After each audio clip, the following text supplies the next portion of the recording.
And welcome again this evening, and thank you for joining. And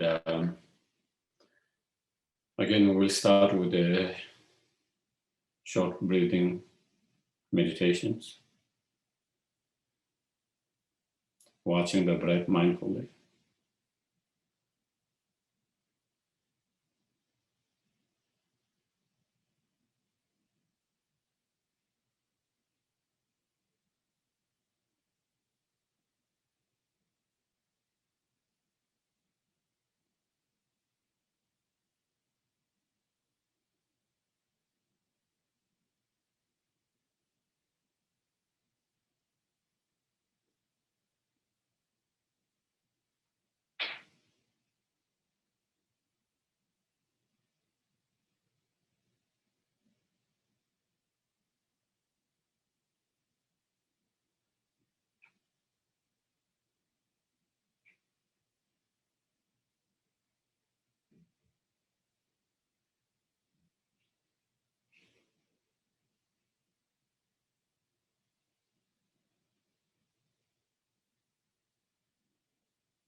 Then we can try to generate good intentions by reflecting and feeling,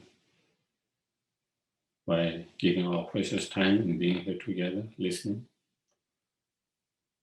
engage in discussions, reflection, contemplations. Due to all of that,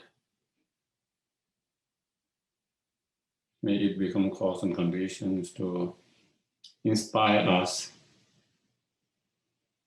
not to engage in any non-virtuous actions.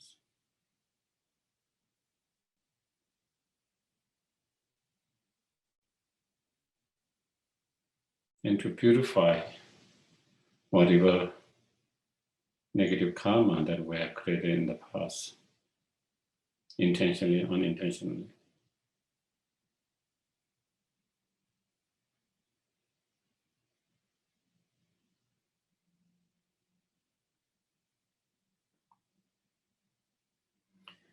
And having purified all the negative karma, delusion, obscuration through the practice of purification,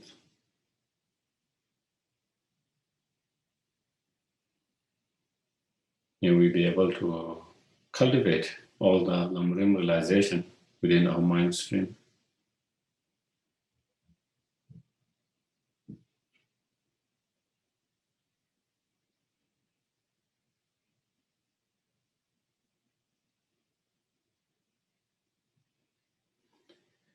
And having actualized all the Lamrim realization within our mind stream, may it be cause and conditions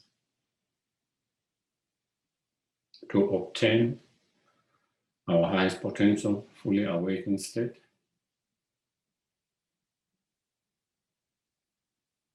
So we can be most and greatest help and benefit to each and every sentient being.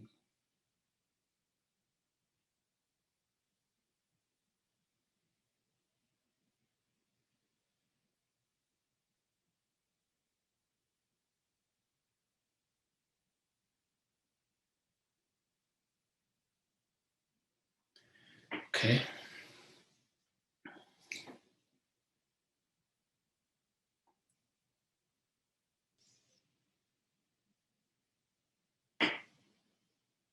Okay.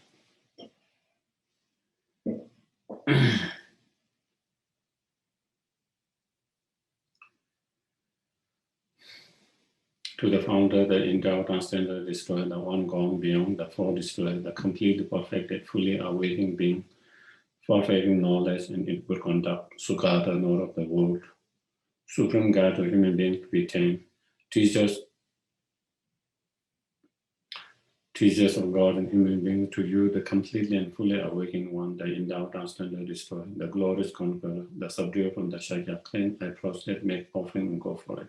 Homage to the Supreme Buddha, homage to the Dharma refuge, homage to the great Sangha, to all three Devote devout homage to all worthy of respect, bowing the bodies, as many as all realms, atoms in all aspects. With all realms, atoms in all aspects, with the supreme faith, I pay homage. Do not commit any non-virtuous action, perform only perfect virtuous actions, subdue your mind to. This is the teaching of the Buddha: a star, a visual apprehension, a flame of a lamp, an illusion, a drop of dew, a bubble, a dream, a flash of lightning, and a cloud, see condition, things as such. Through this meditation, beings attain the rank of all seeing, subdue the flow of falls, and be delivered from samsara's ocean, perturbed by the waves of aging, sickness, and death. I prostrate to the archetypal gem, thus did I hear one time. The Bhagavan was dwelling on the mass of the Vulture Mountain in Rasgeha, together with a great community of monks and great community of Bodhisattvas. At that time, the Bhagavan observed in the concentration of the categories of phenomena called profound perception. Also at that time, the Bodhisattva Mahasattva Arya Avalokiteshvara look upon the very practice of profound perfection of wisdom and behold those five aggregates also as empty of inherent nature.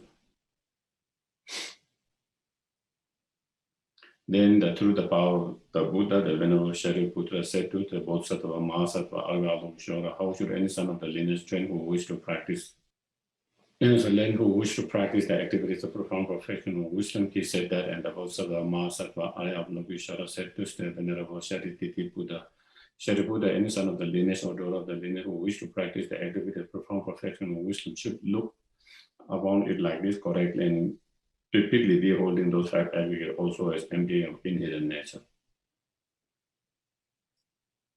Form is empty, emptiness form, emptiness not other than form is also not other than emptiness. In the same way, feeling, discrimination, composition, factor, and consciousness are empty. Shariputra, likewise, all phenomena emptiness without characteristic, unproduced, unceased, stainless, not without stain, no division, not fulfilled. Shariputra, therefore, in emptiness, there is no form, no feeling, no discrimination, no composition, no factor, no conscience, no I, no ear, no nose, no tongue, no body, no mind, no visual form, no sound, no order, no taste, no object of touch, and no phenomenon. There is no I element and so on, up to and including no mind element and no mental consciousness element. There is no ignorance, no extinction with ignoring and so on, and up to and including no aging and death and no extinction with aging and death. Similarly, there is no suffering, origination, cessation in the path. There is no exalted wisdom, no attainment, and also no non-attainment. Shariputra, therefore, because there is no attainment, Bodhisattva rely on dwelling the perfection of wisdom, the mind without obscuration and without fear.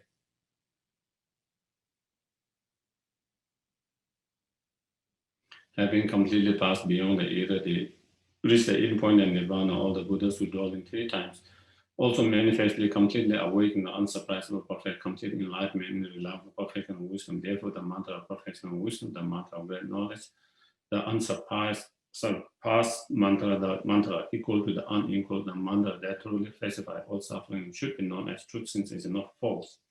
The mantra of perfection of wisdom is declared Tata Gade Paragade Parasangade Bodhisattva. Shariputra, the Bodhisattva Mahasattva should train in the profound perfection of wisdom like that. Then the Bhagavan arose from the concentration and commanded the Bodhisattva Mahasattva Arya Avalokiteshvara, saying, well said, son of the lineage, is like that, one should practice the profound perfection of wisdom, just as you indicated. Even the Tathagatas rejoiced. The Bhagavan, having thus spoken, the Venerable Shariputra, the Bodhisattva Mahasattva Arya Avalokiteshvara, and those surrounding in their entirety along with the word of God, human, Asura, and Gandha was overjoyed and highly praised. That's spoken by the Bhagavan. So we go to the mandala often.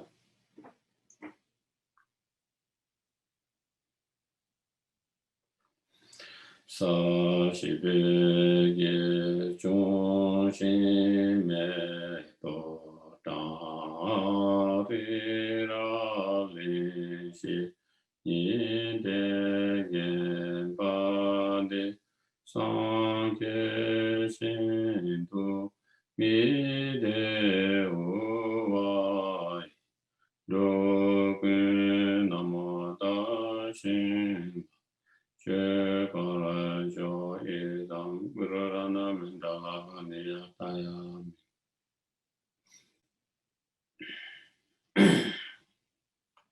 I go for refuge until I am enlightened to the Buddha, the Dharma, and the Supreme Assembly. By the merits I create to listen to the Dharma, may I become Buddha in order to benefit full sentient beings. Sangye Chodan Soge Sonam Sanjo Bhakti Dani Dagi Shoche Gibe Sonam Dola Penje Sangye Rupa Sangye Chodan Soge Sonam Sanjo Bhakti Dani Dagi Shoche Gibe Sonam Dola Penje Sangye Rupa Sangye Chodan Soge Sonam Sanjo Bhakti Dagi Shoche Gibe Sonam Dola Penje Sangye Rupa Sho.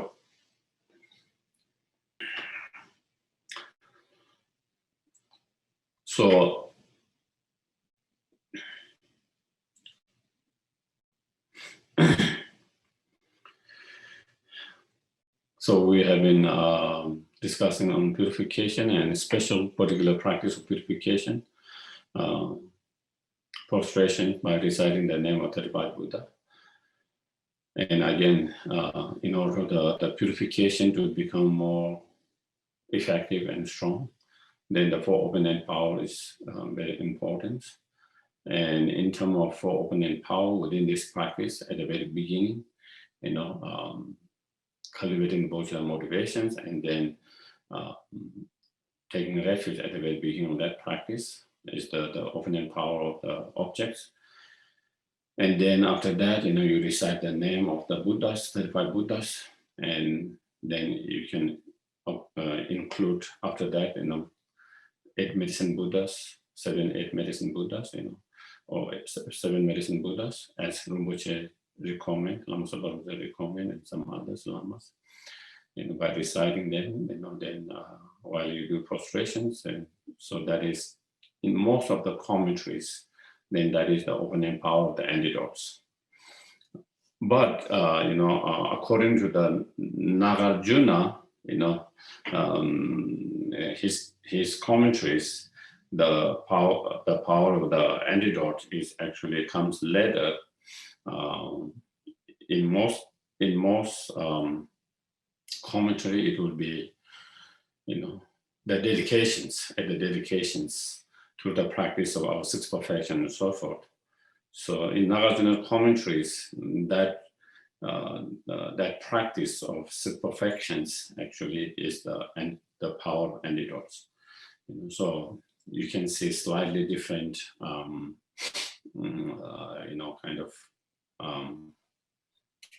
slightly different explanation, but I don't think I don't think there's any contradiction to that, So and so last week we talked about there are many different visualizations to do 35 Buddha, and we talk a little bit about that, and then we also talk about how the different benefit of reciting each of Buddha's name and prostrating, how each of them purify different negative karma and different amount of negative karma. So we kind of discuss about that, and then in terms of, in order to purify, what we are going to purify, especially the negative karma, delusion, and all the obscuration, and especially negative karma. And then within that, mentioning, or recollecting, remembering each of those different negative karma, by recollecting, remembering, and then, purifying them with a great regret, with a great regret. So that is opening power of the regret, by understanding how each of those negative karma can produce, a lot of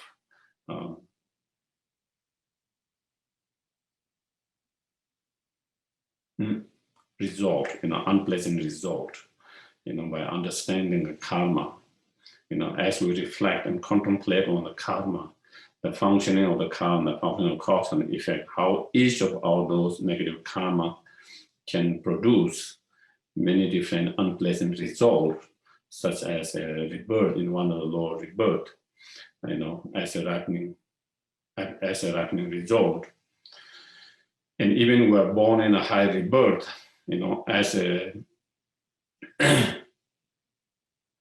and once we are free from that low rebirth, and even we have high rebirth, then as a still some of the other results which were not purified as a result of that negative karma, then we can also experience even in high rebirth such a similar result. If you steal someone's things, then your thing will be stolen. If you harm someone, then you will be harmed by someone, experiencing a similar result. And also experiencing similar actions, in sense, then if we steal, then again, we have imprint of stealing more. If we harm others, we have that imprint of that harming others. So we continue to do harm others. We continue to steal on the same actions, and in many teachers and community, they say that is the worst one, because you continue to create, even no matter how much you experience the result of pass and purify, but still if you continue to engage in the same action again and again because imprint is so strong, then again it's like never end. And then in terms of environmental result, if you kill someone and if you hurt and harm them, you will be born in or you will have to live in a place where there is a lot of violence, unsafe, and or if you steal others, you will have to live your life in an environment where there is sense of insecurity, where there might be a kind of thief and like that, or if you are growing something, there's a danger of being destroyed by health, due to lack of rain, by eating by the insects, other animals, and so forth, so in that kind of environment. So therefore, by understanding, and not only that, then but due to negative karma, and again, it creates obscurations, hindrance for our spiritual practice, for our realizations, as well as by engaging in such negative karma, we hurt and harm others. So it hurts and harms oneself, others, and oneself now and in the future. So the more we reflect, the more we contemplate karma, the more we understand that, then the more we feel, more we regret for all the negative karma we have created. And the more stronger regret we feel it, then, we are able to purify it. The more stronger regret we have, we will have more stronger resolve not to engage into that in the future. And that through the strong regret and strong resolve, then we can be able to purify it more strongly, more effectively. And so, and in relation to that, at the very beginning, again, we invite all the Buddhas of 10 directions, who are in the form of, the Dharmakaya, Rupakaya, and within the Rupakaya, those in Sambhogakaya, Nirmanakaya, all in front of us, and then again, requesting them to be the witness for our confessions and our purifications. And then, so I think that is where we are more or less recollecting, where we are recollecting all the different negative karma that we have created, So if you go to the practice itself, I think is this page number 5? I'm just trying to see. Page number 15. Where it started in this life, in all other states of rebirth. I think that's where we just finished the request to pay attention and to be. I think that was where we left last year, last time.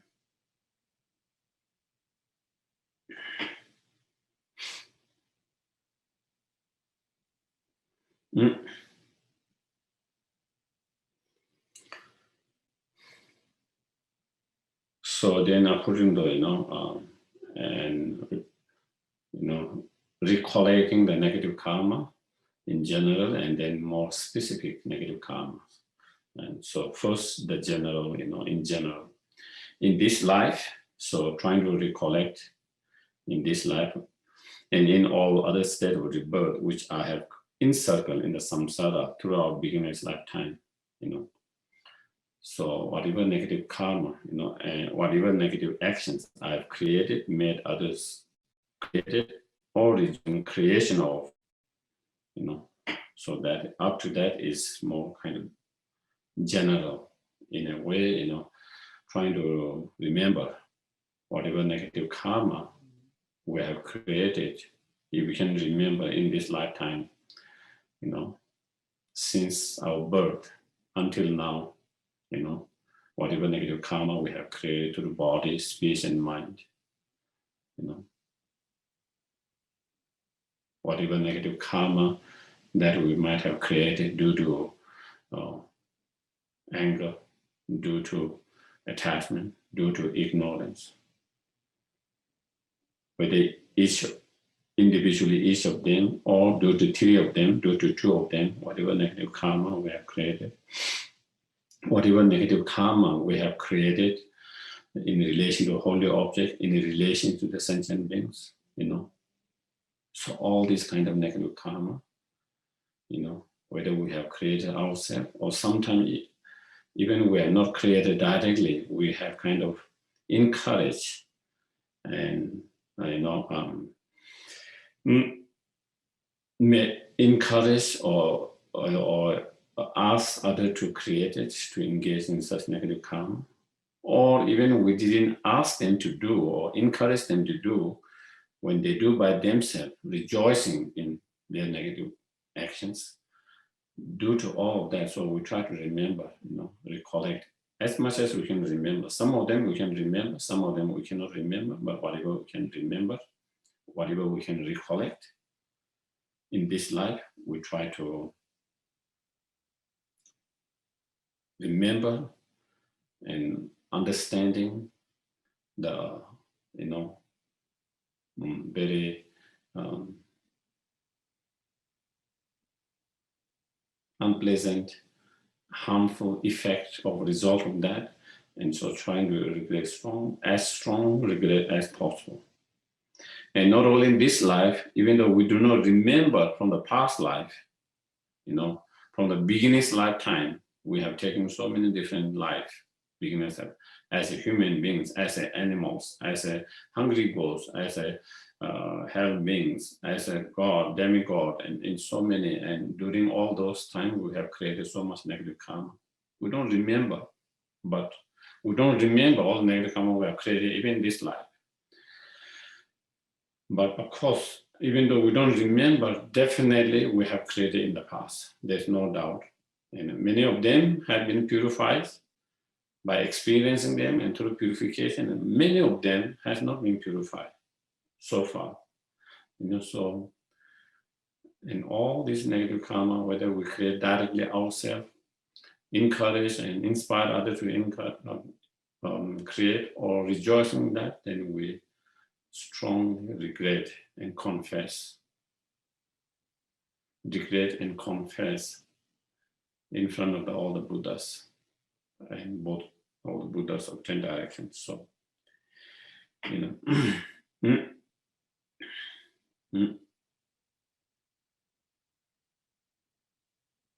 And then, so that is general. Now, and in more details, going with a more specific negative karma, more specific negative karma. And so, for example, such as whatever possession of stupa, or possession of sangha, or possession of sangha of 10 directions that I have appropriated. So, that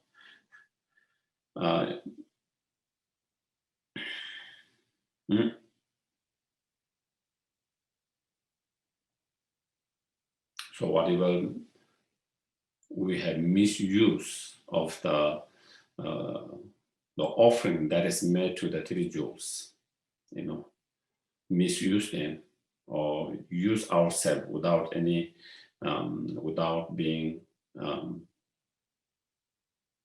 without permit. It's kind of misusing or stealing, So in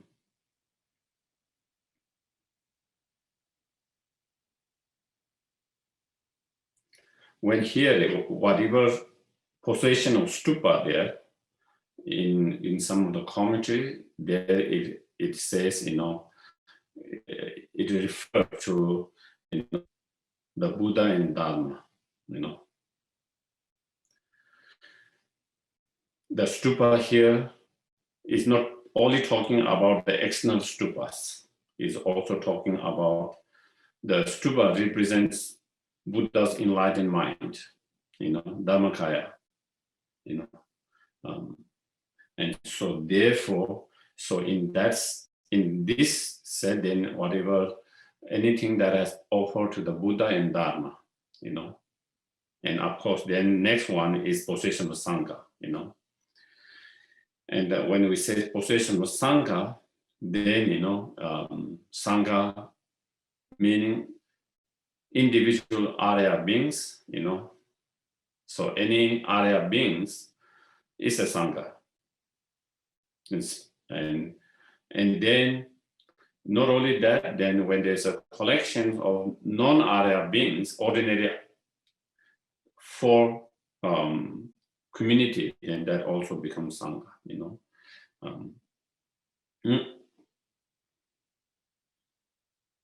And so,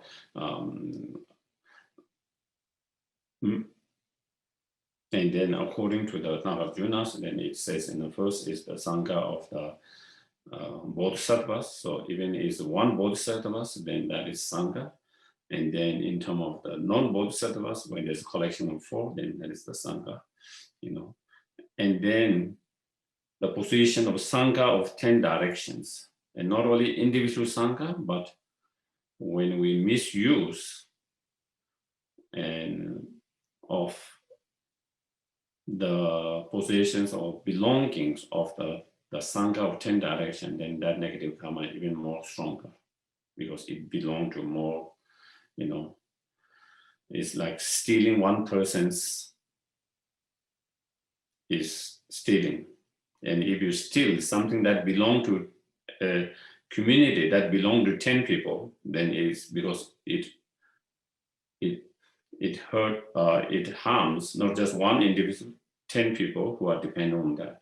And if you steal that belong to 100, it becomes more negative karma because of the objects, And so 10 from all the Sangha from the 10 direction, then that negative karma is much more strong, So, so in that direction that I appropriated, whether we have misused ourselves directly by stealing it, by taking with the powers, or made others, encourage and made others to appropriate, or even we don't encourage and ask others to appropriate, but we rejoice in appropriation of such negative karma, So again, regretting, if we have done any of that regretting, remembering and regretting that.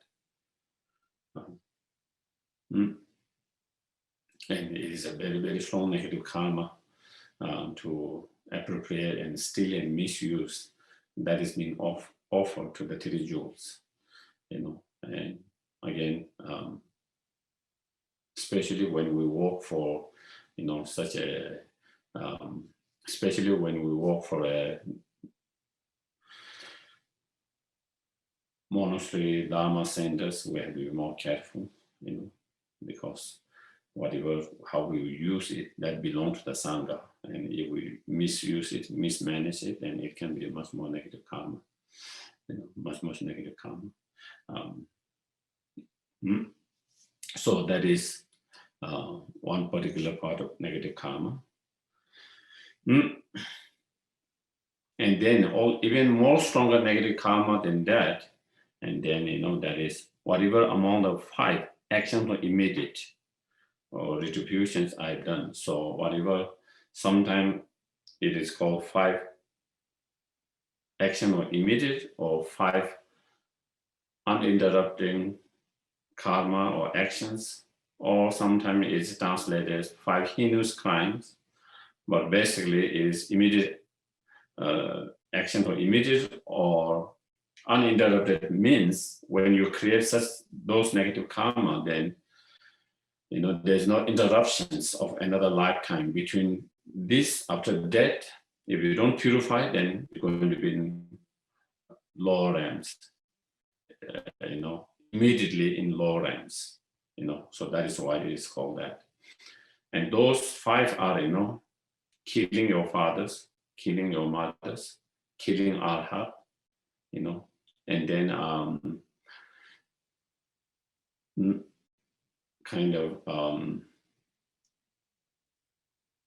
to blood come or wound Buddhas from the Buddha's body with ill will feelings, and then dividing the sanghas, dividing the sanghas.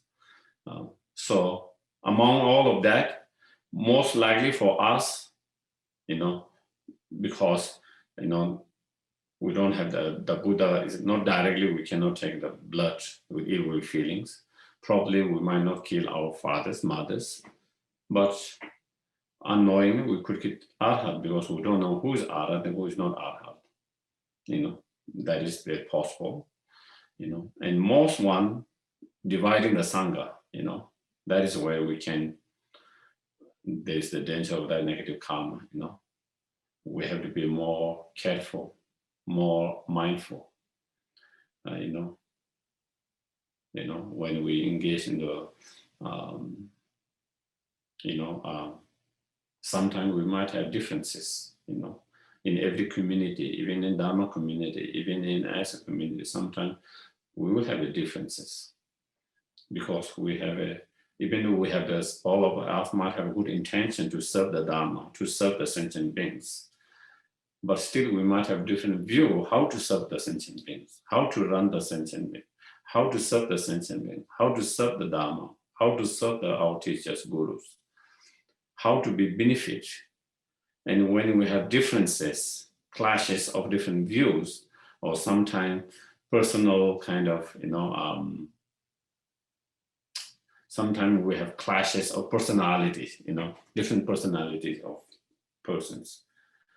And when that happens, on the basis of that, then we might create kind of, side, other side, this side, and then you take side, and then you create kind of, gossipings about the other side and talking bad about them. And by doing that, we create divisions in the Sangha, So that is something we have to be very careful and mindful not to do that, not to create schism or divisions, because it is one of the very, very strong negative karma to do that, very strong negative karma. Not only very strong negative karma, it can destroy the Sangha itself, the community itself,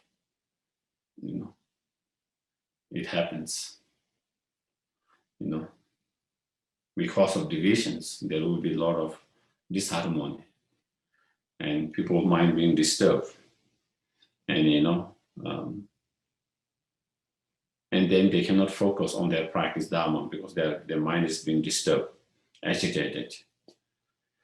And so they wouldn't be able to study well. They will not be able to practice well. And through that, they will not be able to actualize their realizations. And so we create hindrance from other Sangha members or other beings from being able to study peacefully, to be able to practice peacefully, and to be able to cultivate a realization in their minds. So it becomes a big, big obstacle. So that is one of the, among those 5 heinous crime or unintended karma, I think that is more, there's more danger for us, that particular one. And so we have to be more careful, mindful of our intention, thought, and our speech, so that we don't create that kind of schism or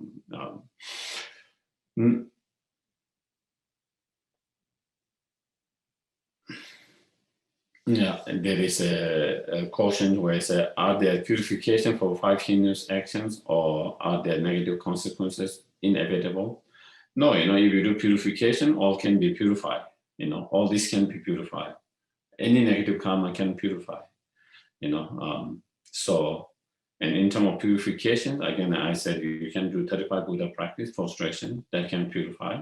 You can do Bodhisattvas, that can purify, and many other forms of purifications, But if your purification is sincerely and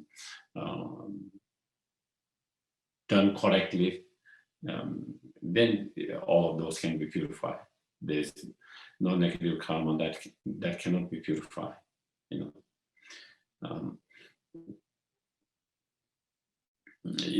one of the sutras,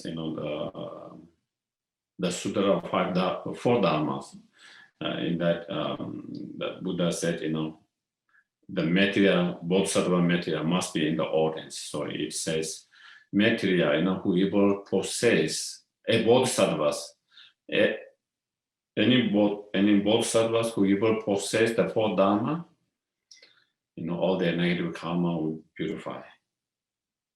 That is explained. All their negative karma will be purified. Whoever possess those 4 dharma. And then, what are those 4 dharma? And then Buddha explained those 4 are the opponent power of regret, the opponent power of antidote, the opponent power of resolve, and the opponent power of the objects. Again, in that sutra, Buddha clearly mentioned, if you do purification with those 4 opponent power, all negative karma can be purified. So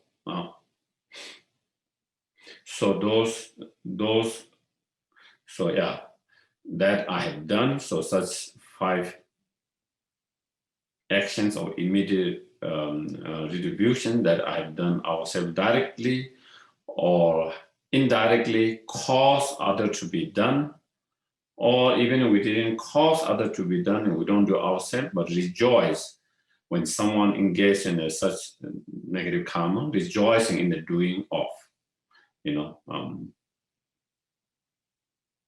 So again, trying to remember if we have done that, and again we regret, and again with strong regret, we try to purify. And then, whatever path of 10 non-virtuous actions I've engaged in myself directly or indirectly cause others to engage into those 10 non-virtuous actions, or we have rejoiced in engaging in 10 non-virtuous actions. Again, 10 non-virtuous actions, again, we don't need to go in detail, but those are, through body, killing, stealing, sexual misconduct, from the speech, lying, engaged in a harsh speech, divisive speech, and then, meaningless idle gossips. And in terms of the mind, then, covetousness, ill will feeling, wrong views. Those are 10 non-virtuous actions. So again, if we have done any of that, in this life, we try to remember, collect, regret, in all this life. And definitely we have done in the past, even though we don't remember in the many past life. And even if we don't remember, again, we try to, even if we don't remember directly, but we try to purify them as well.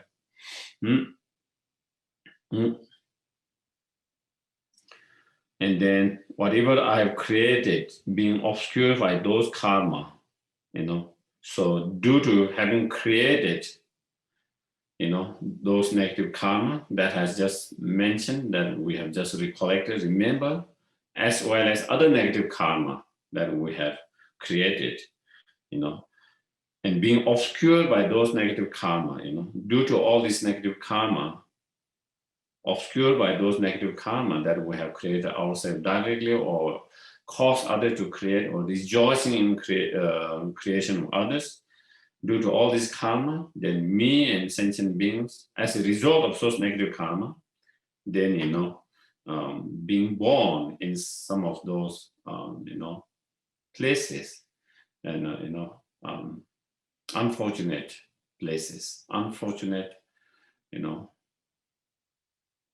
undesirable places where you don't have the opportunity to practice the Dharma, the leisure to practice the Dharma, oneself and others.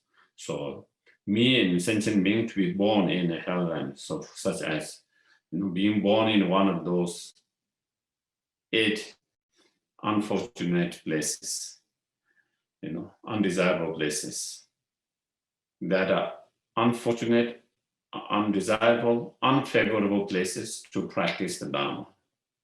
Okay, 4 of them in non-human beings and 4 of them within the human beings, So such as being hell realms, If you are born in the hell realms, because the suffering is so intense, only you think of how to relieve of that suffering. So you cannot think of anything else. And we can have a little bit of experience in our life, when you are having so strong headache, pain, very strong headache pain, because it's so strong, it's so unbearable. All you can think is how to relieve this pain, isn't it? You cannot think you cannot focus anything because the pain is so unbearable. Only you can think, how can I reduce this pain? How can I relieve this pain? What can I do to relieve this pain? Should I take something? Should I call doctor, or should I go to the medicine, or what? So only you think is how to relieve and reduce that pain. That is all in your mind, because the pain is so strong, so strong. So you cannot think anything else except how to reduce and relieve that. And similar, this is nothing compared to the suffering that we will experience, such as in the hell times. So because the suffering is such a strong, such a gross, such a your mind couldn't concentrate and think of practicing the Dharma, and you are so, how can you reduce and relieve that suffering? That's all you think, so no opportunity to think and practice the Dharma, if you are born in that, or any animal realms. If you are born in any realms, due to ignorance, it will be very hard to practice the Dharma, Practice the Dharma, the main essence of practicing Dharma is transforming your mind, training your mind, And if we try to teach any kind of animal to train their mind, to transform their mind, I think it will be very hard. Even some of the most intelligent animals, you can teach them different trick, and they might be able to do that, physical tricks. But if you teach them how to meditate on Bodhisattva, okay? How to meditate on Bodhisattva, how to meditate on emptiness, how to develop a faith, how to meditate on law of cause and effect.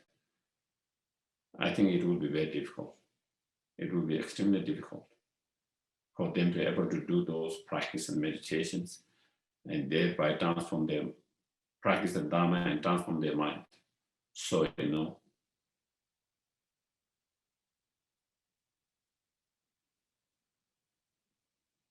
So when we really reflect on that, then you don't want to be born as animal, Do you get it? Sometimes we feel, human beings are so mean and cruel. I wish I could just come as animals, isn't it? There seems to be less cruel and mean in general, less harmful to the big. They seem to be doing less big distraction than human beings, It seems like they have less thoughts and less worry than us. Sometimes we feel that way, and maybe sometimes we feel coming as an animal might be better than coming as a human beings. But in terms of if you really want to practice the Dharma, the best is to be able to come as human beings, to practice the Dharma. If you really want to practice the Dharma, we have the best conditions to practice the Dharma because of our brain and because of our intelligence due to that. And so therefore, animal realms and in preta realms, hungry ghost preta realms, again, even that hungry ghost realms, again, due to a lot of suffering because, constantly searching for food and drink, and due to their karma, unable to find it. It is said, it is due to karma, even they come to close to the oceans or lakes or river, due to their karma, they cannot see the oceans. They cannot see the lake and river. All they see is dry. And so they cannot experience that. Such is when you have strong karma, even it's in front of you, you are unable to see it, you are unable to experience. And because of that, they're constantly suffering of hunger and thirsty, and constantly looking. Again, when you have so much hunger and thirsty, sometimes when you don't have food at the right time, don't we get grumpy? A lot of people get grumpy when they don't have when they are very hungry and they don't get the food at the right time. Even generally they are kind and nice people, but at that moment they can be grumpy because the hunger.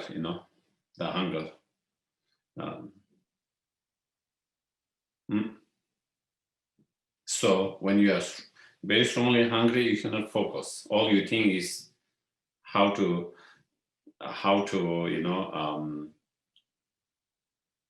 quench your thirsty and your food, to solve the hunger problems.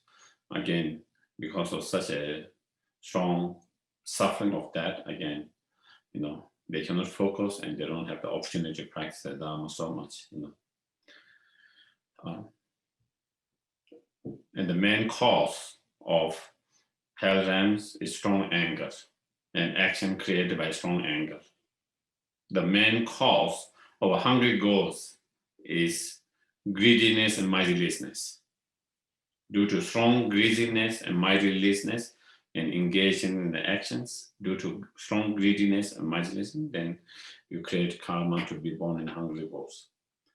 And karma to be born in an animal realm, ignorance. Due to strong ignorance, and you engage in the karma, and then due to very strong, then again, that is the one main cause of those different being born in some of those unfavorable state. And unfavorable, for what unfavorable is it? Unfavorable place to practice the Dharma.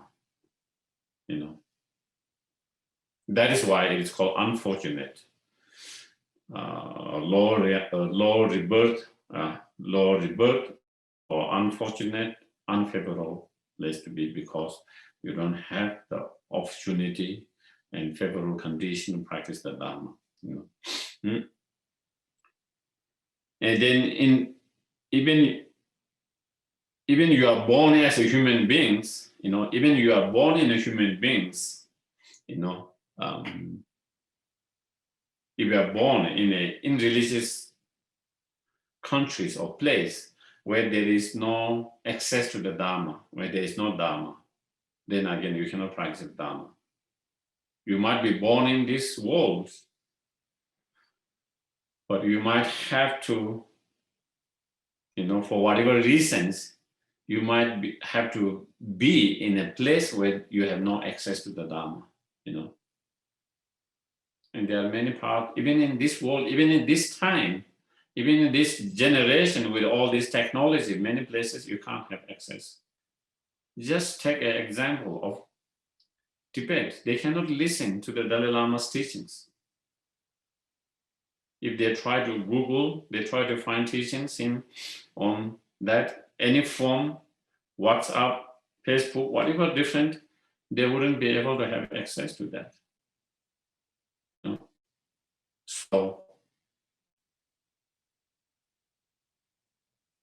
So there are so many places around the world, you know.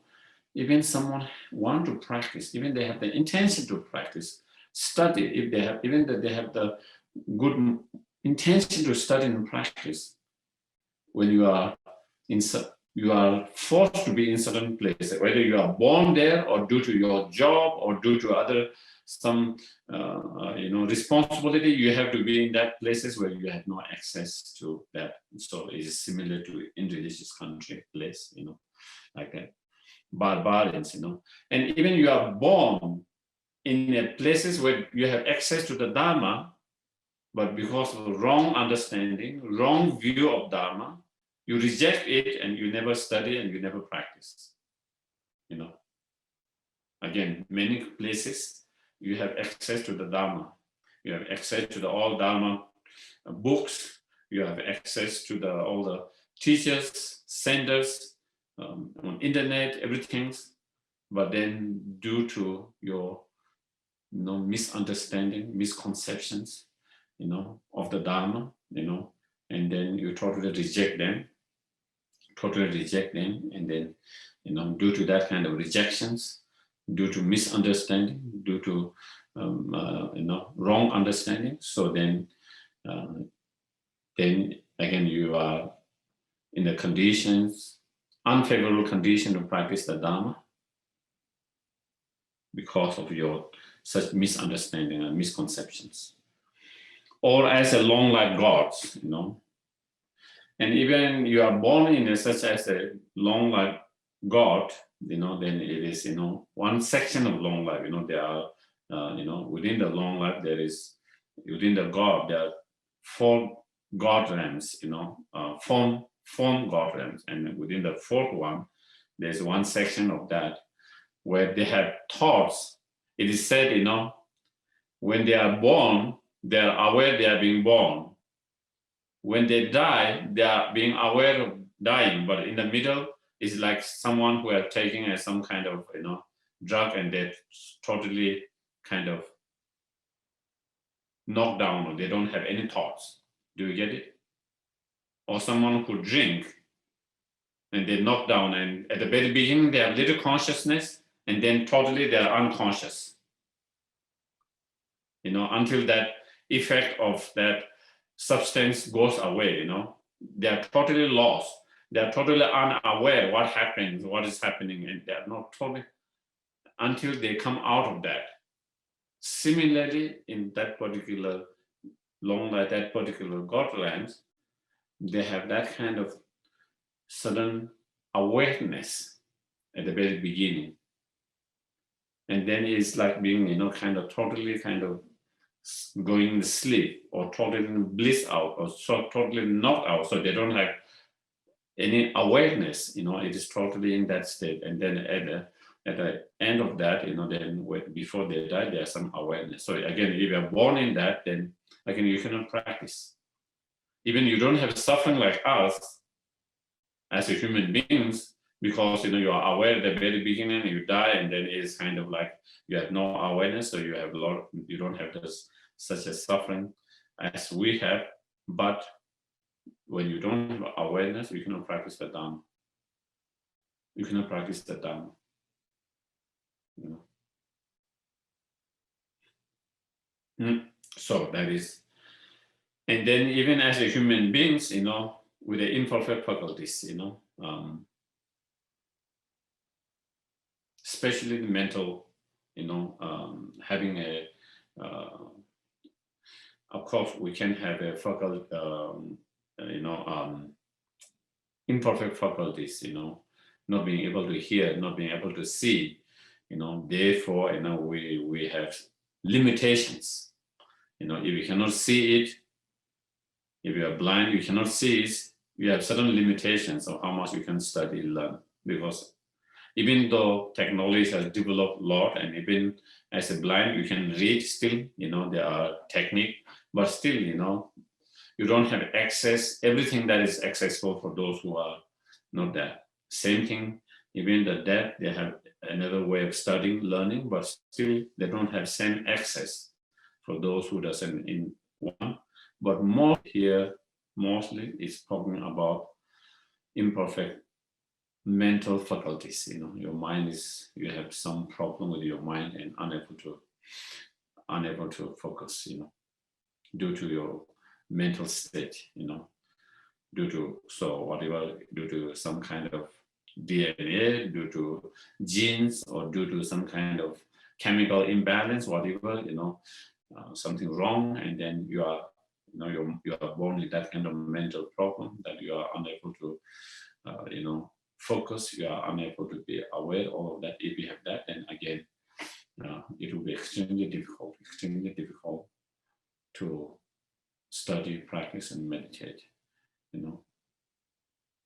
because your mind is, is not clear and in the same state. So,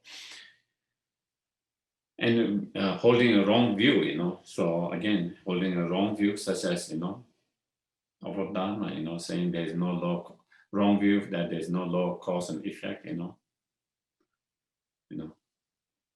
So again, when you have that kind of wrong view, believing there's no law of cause and effect, believing that your action doesn't have consequences, and so there again, when we do that, then again, we cannot practice the Dharma properly, correctly, and not being pleased with the Buddha's descent, and when even when Buddhas appear, when the Buddhas taught, and not being pleased, instead criticizing Buddha, and so if you not being pleased and criticize the Buddhas, and then you wouldn't be interested in his teachings and his practice. Show the teachings and practice that has been taught by him. And if you are not interested, then you will never study, you will never learn and practice. And so there you never have the opportunity to really engage in the Dharma practice. So these are the 8 unfavorable conditions to practice the Dharma. And so, again, or whatever negative karma that we have created that will lead to such an unfavorable conditions. So since we want to really practice the Dharma, because we understand Dharma is so precious, and the condition to practice the Dharma is so precious and so rare due to that understanding, So if you don't want to be born in any kind of situation where you don't have the condition to practice the Dharma, and therefore whatever negative karma we have created that could lead to any of those unfavorable conditions. So we strongly regret that. And strongly regret and strongly confess and purify them. So,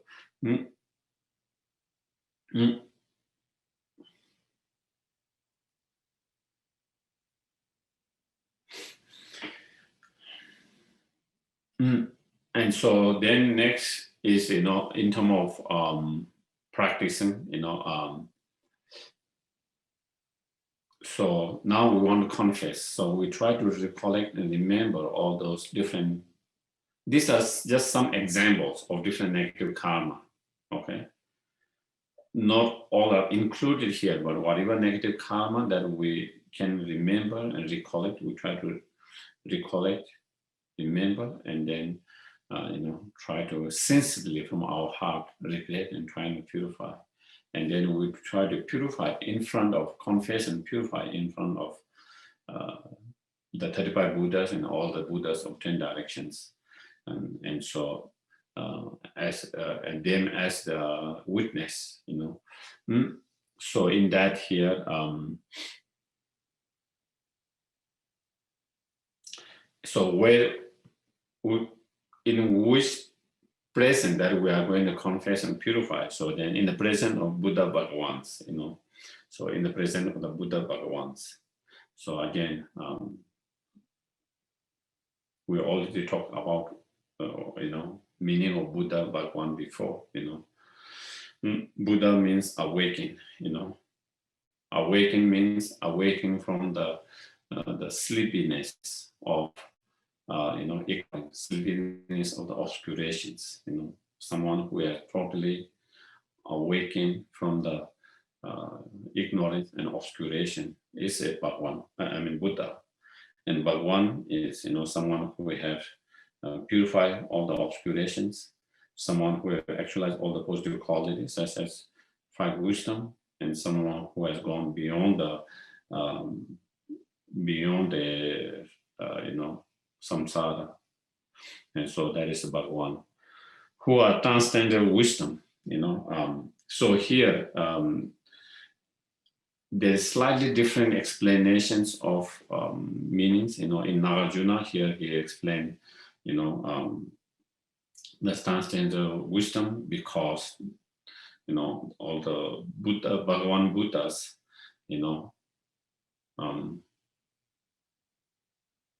know everything, and so therefore transcendental wisdom, and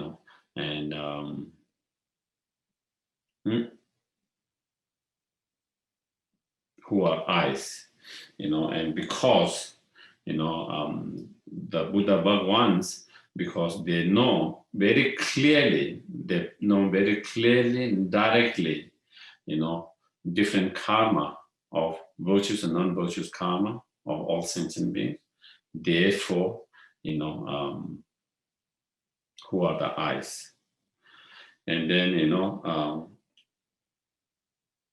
who are the witness here means because, they completely know from there without any obscuration, they know what is good and what is bad, what is best, what is good and what is bad, and what is harmful and what is helpful. And because of that, therefore, who are the witness. And then here, who are the valid, because, they have no misunderstanding,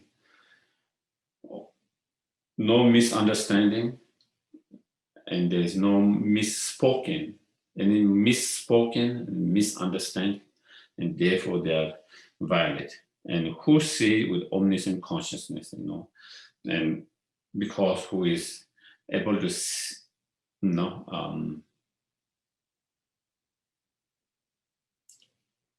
due to the enlightened mind, who is able to see each and every phenomenon as it is, past, present, futures, and therefore who sees with omniscient mind. And in front of them, then I'm admitting, I'm admitting and confessing all those activities. So here, Nagarjuna explained, in front of them, then we confess and purify. We confess and purify by admitting, meaning, that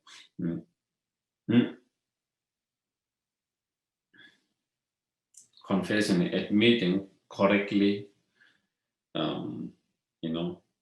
confessing and purifying correctly in front of all Buddhas, admitting means, sincerely admitting, not just, being unsincerely about it, in terms of your word. It's not just being kind of, meaningless, speech, sometimes you don't mean what you say, Do you say it? Like sometimes we say something, but you don't really mean it, don't we? Sometimes we do that. You went and visited a friend's house, they serve you a food, and even though you didn't like so much, you say, oh, it's so nice, it's so delicious, that kind of word is not, you said that, but you don't really mean it, so, similarly like that, but here, admitting, meaning, you really mean it with what you say, with your word. When you say, I confess and I purify and I recognize these are harmful and regret, and then admitting and confessing all of those negative. And confessing here means not only you say with your word, but sincerely from your heart.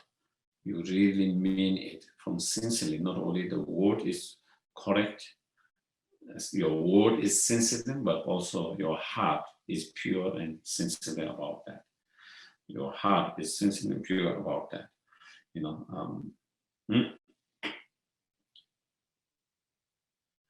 And then, I will not conceal them nor hide them. So there is two, not conceal and not hide. Again, not conceal here means you acknowledge your mistake.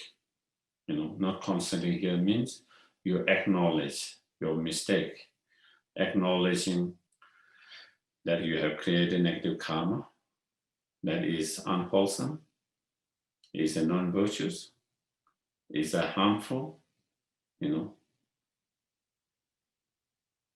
it's a mistake. So that's, what it means by not concealing them, nor hiding them. So here, hiding them is,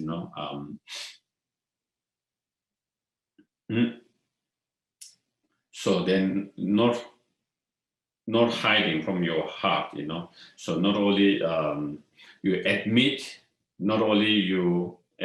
and acknowledge, with your words, but also, from directly, sincerely, you try to not to hide it, So it is mentioned, in order for our purifications and in order for our confession to be more powerful, whatever negative karma we have created, the best is not to hide and share it. When you don't hide and share it, it becomes less negative. Whereas when we hide it and we don't share it with, then it becomes, more stronger negative and more harder to purify, And when you create negative karma, when you make mistake, you admit it and you share it with others without hiding them, then it becomes much lighter. It becomes lighter from negative point of view. But I think not only from negative point of view, even from psychology point of view, I think it becomes lighter, isn't it? Even we don't talk from negative karma point of view. If I make a mistake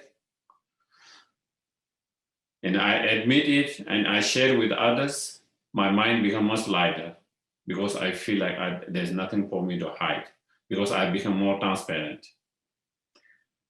Because one has become more transparent, because you don't feel guilty of hiding something, even what you did is something mistake, and then you feel mentally much more lighter. It's like you have been carrying a big burden, and now you have been able to take off that big burden that you have been carrying now, by admitting and by sharing with someone. And so not only from negative point of view, I think even psychology point of view, I think it can be very kind of, it is kind of being more transparent, and therefore, then it helps us mind to be much more lighter and less happy.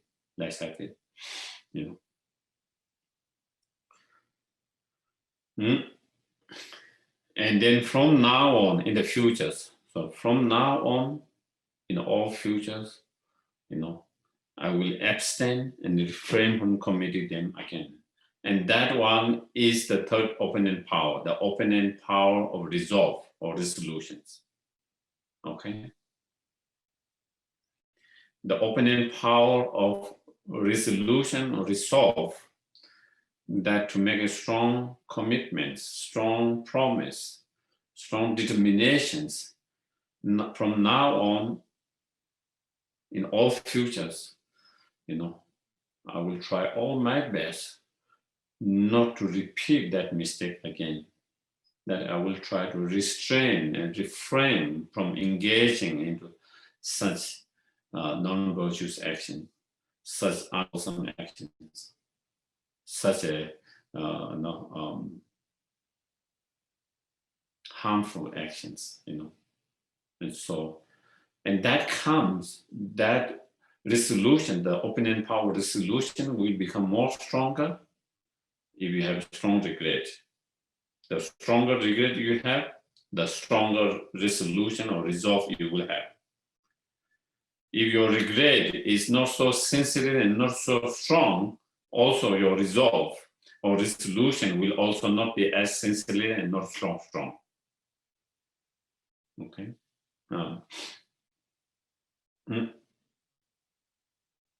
So,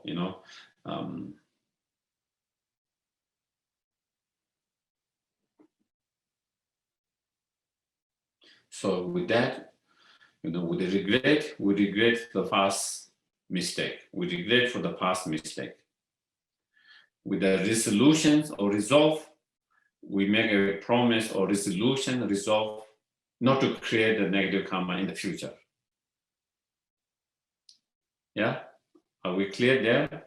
We develop a strong regret for whatever mistake, unwholesome negative karma we have created in the past. And we make a strong resolution or resolve not to create them in the future.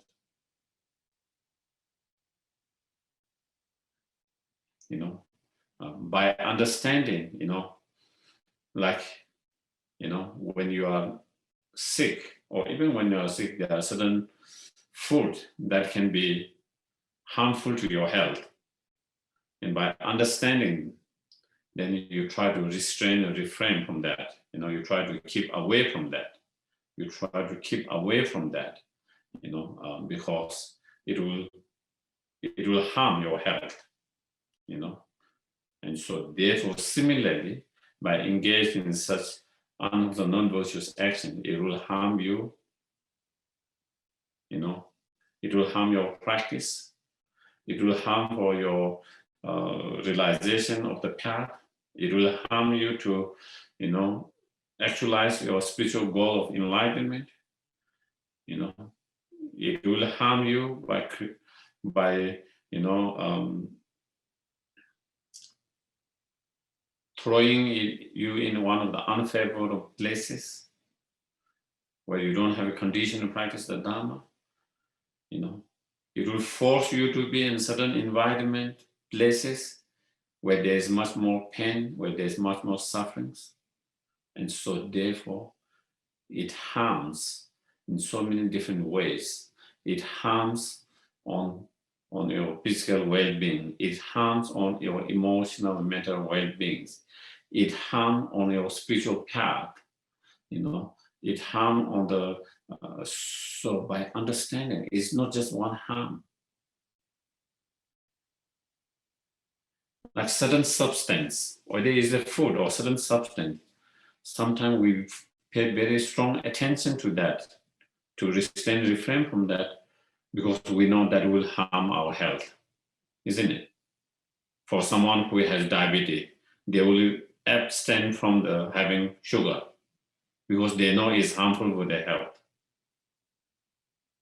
Or sometimes there is something that if you eat, your mind becomes too hyperactive, or your mind cannot focus. And so when you understand that, you try to restrain from that. If that's the case, then here, all this negative action, karma, will harm physically, mentally, emotionally, and also on a spiritual level. So therefore, we should try to restrain and refrain them strongly. So with that understanding, then we try all our best to restrain and refrain. There's one caution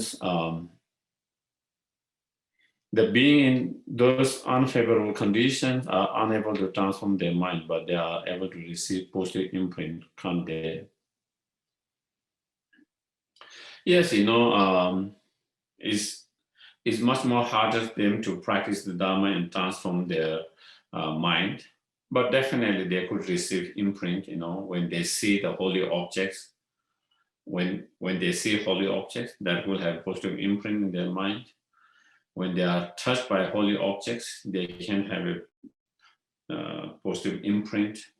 When they hear the mantras, the prayers, they can have positive imprints. So definitely they could have a lot of positive imprint. And that is why, for example,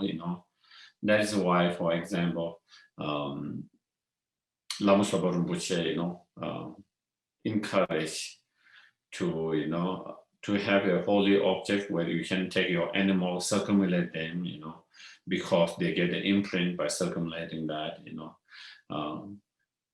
playing mantras and prayers so they can hear all the time, they have imprint, or reciting yourself, or if your pets want to come and stay with you when you are meditating or praying, they can have that positive imprint.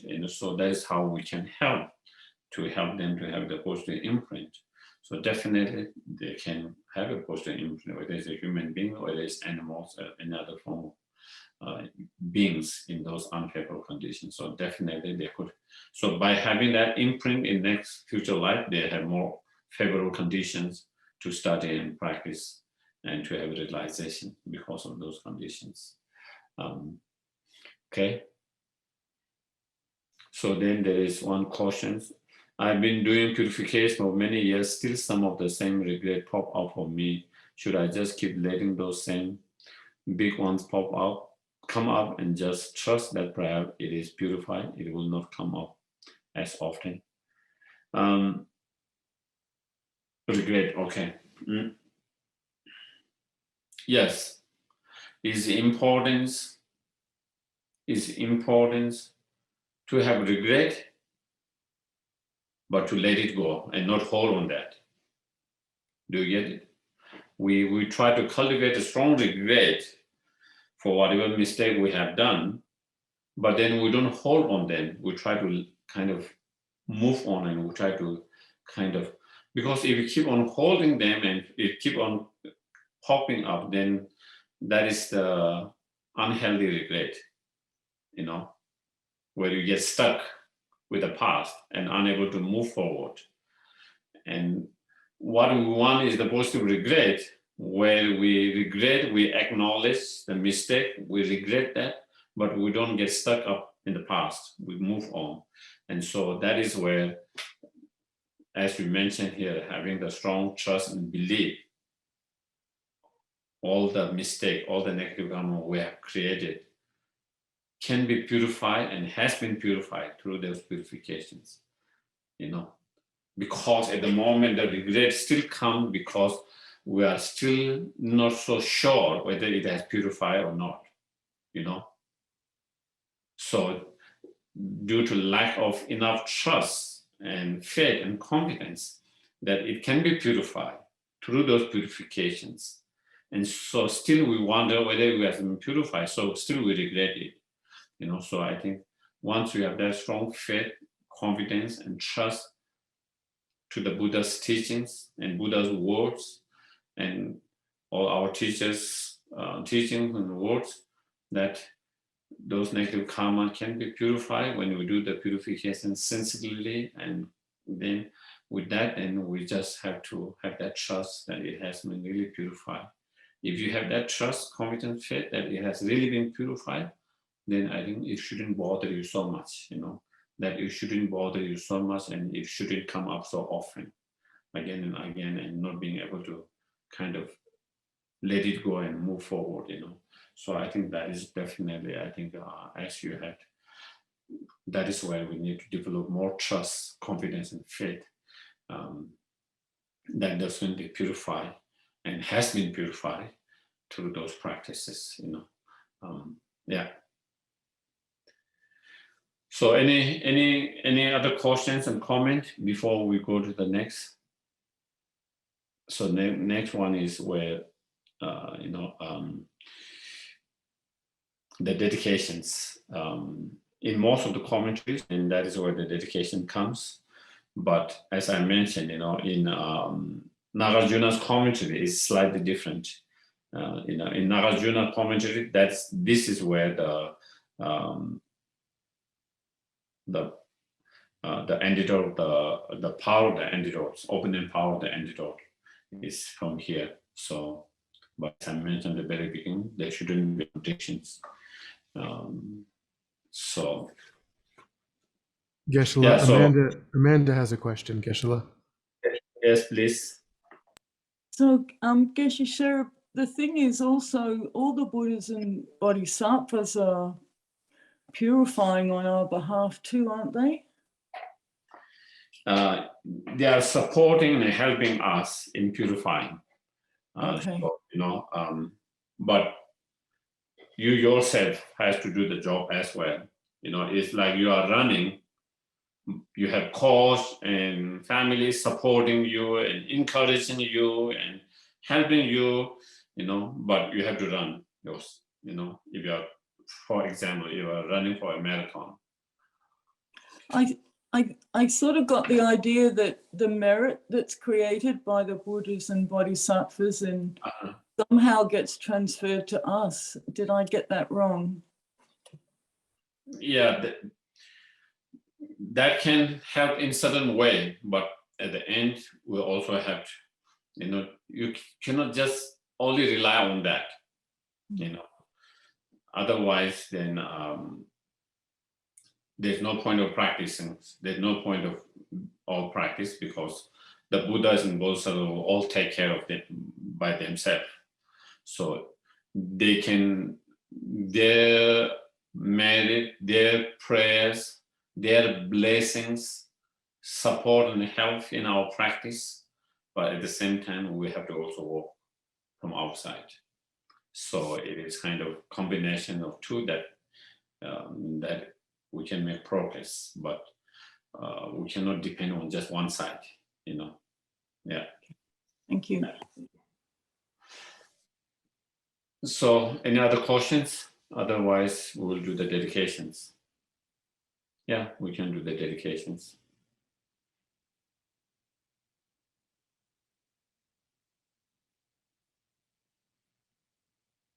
Yawadi nyudu da lama sangye jupyo ne do chi kyama le pa de sa la gui pa sho Changju sem cho rinpoche ma ke pa na ke gyu che ke wa nyamba me ba ya we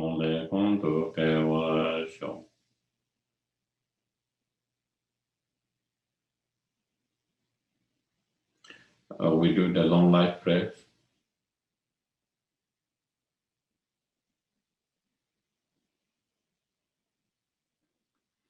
You can come there and then Malu Ba Kande Chunga Sande Ishe no Katin Chunga then Dalkola.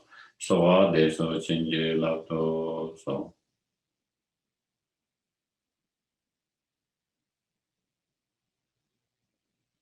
To Changshin Changan Jave and Zinjong Peve Kunzo Topola Chosung Kuwe Lemo Toto La Sodu Jegundu Shapen.